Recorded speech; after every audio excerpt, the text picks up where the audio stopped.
Career booster academy সরকারি চাকরিজীবীর দ্বারা পরিচালিত একমাত্র বিশ্বস্ত চ্যানেল।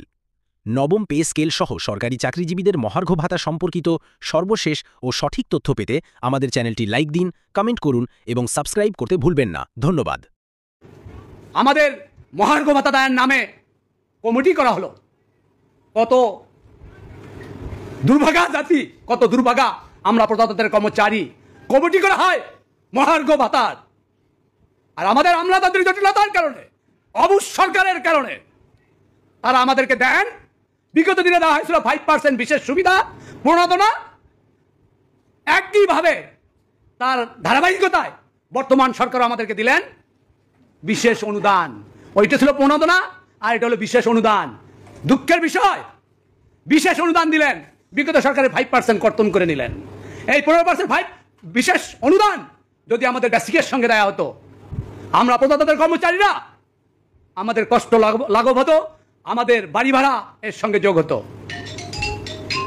আমাদের অর্থ মন্ত্রণালয় কর্তৃক এই বিশেষ সুবিধার যে প্রজ্ঞাপন জারি করা হয়েছে, আপনারা চিন্তা করেন কোন দেশের কর্মচারী আমরা, আমাদের অভিভাবকরা আমাদের জন্য যে প্রজ্ঞাপন জারি করে, যে জিও জারি করে, সেই জিওতে কত বড় একটি ভুল।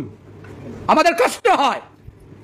জিওতে বেতন বাড়ানো হয়েছে 15%, সর্বনিম্ন করা হয়েছে 1000 টাকা।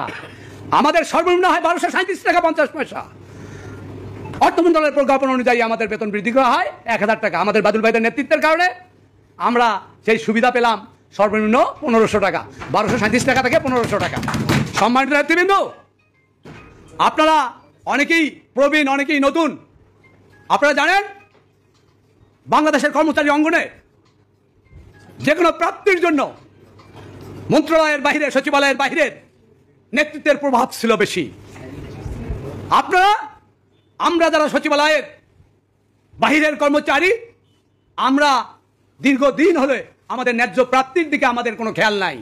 আমরা আমাদের ন্যায্য প্রাপ্তির জন্য আমাদের ঐক্যবদ্ধতা নাই, আমাদের কর্মসূচিতে অংশগ্রহণ নাই।